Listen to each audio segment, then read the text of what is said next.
course, road travel throughout our area with many of our main thoroughfares covered with ice and snow. WTOC's Shay Schrader joins us now live. Shay, what are you seeing out there?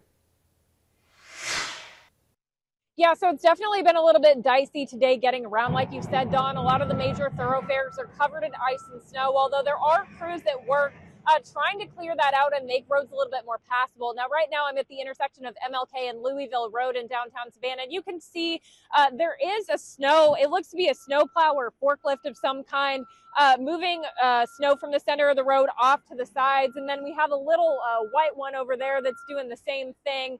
A little white forklift, and then we have a police officer in the middle of the intersection directing traffic and making sure that people aren't going through this intersection while the snow plows are doing their thing. Now, I do want to give you a look at some of the other roads earlier. Take a look at this video that I shot on I-95 southbound around 8:30 this morning. We were driving around 15 miles an hour. I was in the passenger seat, and we were more or less getting tossed around the road just because of the piles and piles of snow and how slick it was with the ice. And yeah, you can see that speed gauge, and it ended up coming in, I think, at 13 or 15 miles an hour. Now, we did see some snow plows on 16 westbound. I can tell you that I-16 has been a lot better to travel on today than I-95.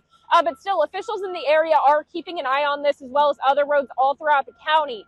Dennis Jones with the Chatham Emergency Management Agency says getting out right now is not the best option, but they're really depending on people that do make the choice to go out to drive safely. Transportation networks across the county, they are impacted by snow and ice, obviously, and we just want to make sure that everybody is staying safe if they have to travel outside. If they do so, we want to make sure they're using as many precautions and defensive driving techniques as possible. Yeah, and some of those defensive driving techniques, drive slower. It might take you twice, 3 times as long to get where you're going as it usually does. I usually have about a 15 or 20-minute commute to work. It took me about an hour and 45 minutes this morning taking I-95.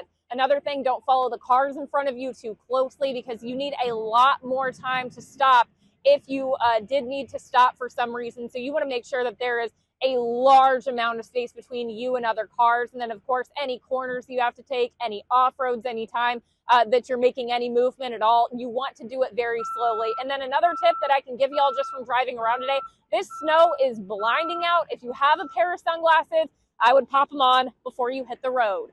Reporting live in downtown Savannah, Shay Schrader, WTOC News.